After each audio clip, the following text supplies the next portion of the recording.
Welcome back to Abilene, Kansas. I've actually been here before, did a video previously.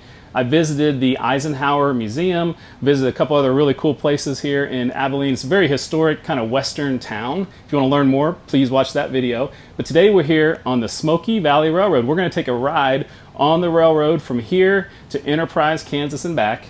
And fortunately for you, I'm not going to be the one telling the history. We're going to let somebody that knows what they're talking about tell the history, and he invited me here, so thank you very much to the Smoky Valley Railroad. And let's learn about this train, and then let's go on the ride and head to Enterprise. As a heritage railroad, it's our mission to take old railroad rolling stock and make it live again.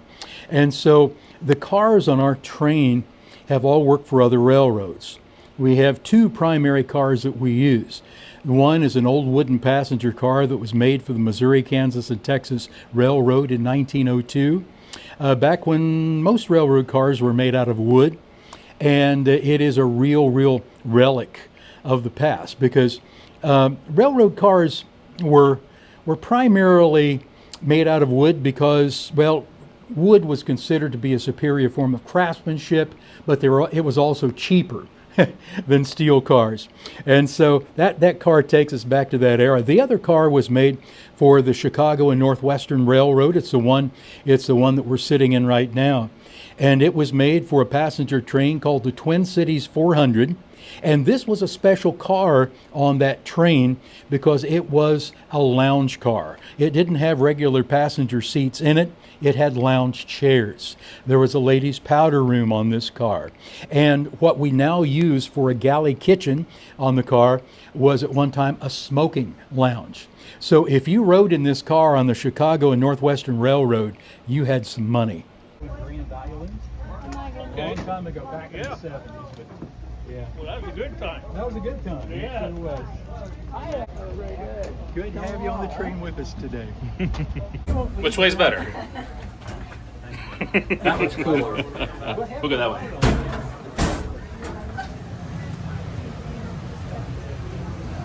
Abilene, the top tourist destination in Kansas. We were recently selected by USA Today as America's most historic small town. We were also selected by the website Travel Awaits as America's friendliest small town. We hope you have the opportunity to discover both of those qualities today. Our goal as a heritage railroad, John, is to make sure that we convey to people how railroads built the state of Kansas.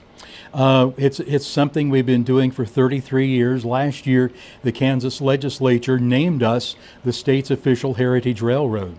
And we're very proud of that. We like to tell the history of how railroads built our state, how some of our towns were built by railroads. One of the things you always talk about on your show, one common thing is towns were built because of a railroad and towns quit living because of the loss of a railroad. Railroads were the lifeblood of the Kansas economy. So we like to convey that to our people. We also like to pass on the history of every car in our train. Every car in our train has a remarkable history, and we like to tell that story. We like to tell the story of the legacy railroads in Kansas. So many of them you've featured on your show. The Union Pacific, the Katy, the Missouri Pacific, the Santa Fe, of course, was the big one. And so all of these railroad lines that went across this state had so much to say about what Kansas would become. And that's the thing that we really want to convey to everybody. Had been a miller back in Switzerland, and he realized, hey, if we were to put a dam across the river at a place called Loudon Falls, which is just, I'll point it out to you as we go through. If you look on the north side as we cross the river, it's just up around the bend, there's a place there called Loudon Falls. And Christian Hoffman, I don't know how he ever got the permission to do this, but he was able to dam up the Smoky Hill and put a paddle wheel on that dam that would in turn run a milling stone and turn Kansas wheat into flour. The mill in Enterprise is actually a replica of a mill that stood there at one time. Enterprise was founded to be a milling city by a Swiss settler who came to America, immigrated to Dickinson County from Switzerland. And he had been a miller. And somehow he got the water rights to build a dam across the Smoky Hill River at Enterprise at a place called Loudon Falls. And so he put a dam across the river. That dam fueled a paddle wheel that in turn ran a grinding stone, and that's how he did milling. And so they were making flour in the 1870s up until the mill went out of business in 1933. And it had been such a big part of the Dickinson County economy. And the founder of our railroad, Joe Minnick, was talking with one of the descendants of Christian Hoffman, the founder of the town. And Reed Hoffman was talking with Joe and said, you know, we still have all of Granddad's old milling equipment. Boy, it'd sure be great if we could build a replica mill or something to kind of show people what Granddad did. And our railroad's founder said, tell you what, you give me the money, I'll build you the mill. And so we have a replica mill sitting there. We're able to show how a bushel of Kansas grown wheat becomes a loaf of bread. And we're able to sell many varieties of wheat that we have made ourselves, have ground ourselves. We sell cornmeal. We sell grits. If anybody likes grits, we have them. And we consign a lot of farm products and a lot of craft products at our general store.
Along the original line that ran from Harrington into Salina, there were, I believe, 7 communities that were served by this branch of the Rock Island Railroad.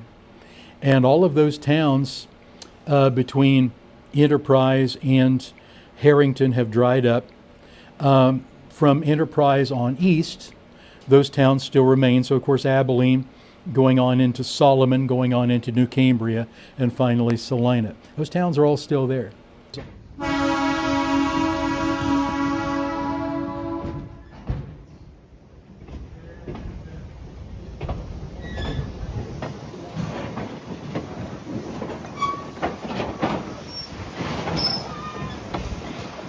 We do dinner trains. In fact, tonight we're getting ready to do a dinner train that's going to be catered by one of our restaurants down in Harrington, Kansas. We're very, very proud of all of the caterers that we use on our dinner trains. We have 7 area restaurants that provide food for the Abilene Smoky Valley Railroad's Smoky Valley Limited. That's the name of our dinner train. Now, we have specialty trains coming up. One of the trains that is coming up, of course, is our Halloween pumpkin train, where we take people out east of Abilene, and somewhere between Abilene and Enterprise, the train stops, people get off the train, pick their own pumpkin, and bring it back and take it home for their for Halloween. They can make jack-o'-lanterns, they can make pumpkin pies, whatever they're going to do. And so those trains will be the last 3 weekends of October. And of course, right now, our Christmas train tickets are already selling.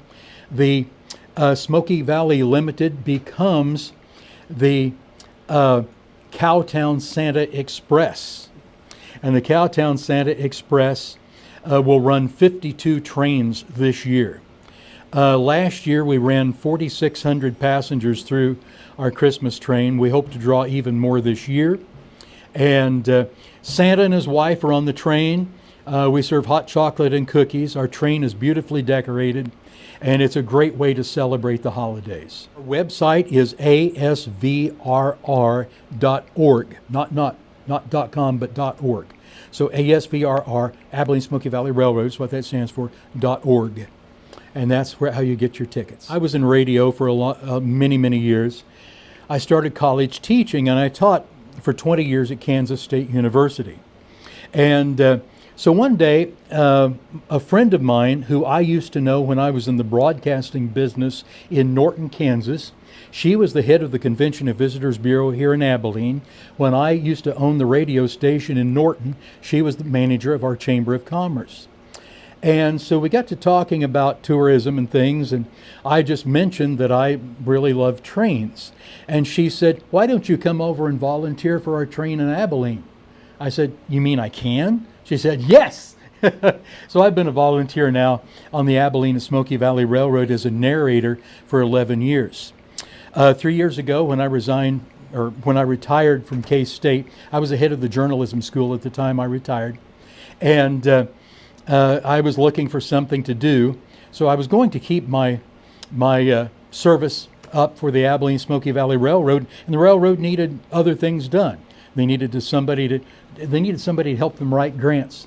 They needed somebody to help them in publicity and advertising, and so I did all of that. Plus, I do the newsletter for the organization, so I keep very busy. What I love about what you do, John, is the fact that you, unlike so many of us fail to do, you actually see the beauty of stopping and exploring towns. I don't know how many times I've driven by communities and I've thought, gee, I wonder what happened to this town. Or I might even know that the town at one time was a major city, or at least a bigger town than what it ended up being, and thinking, gee, I wonder what happened to them. You take time to explore that, and that's inspired me to do the very same thing.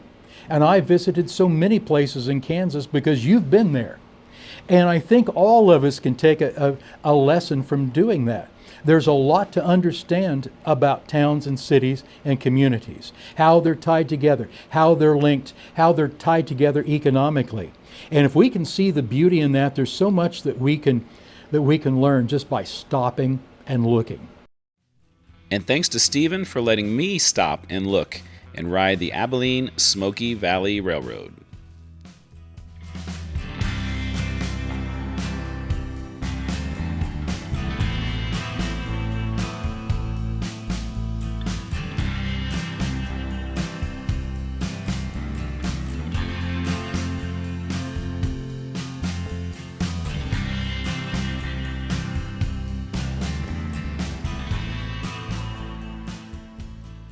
And fortunately for you, I'm not the one that's gonna, oh, dang fly.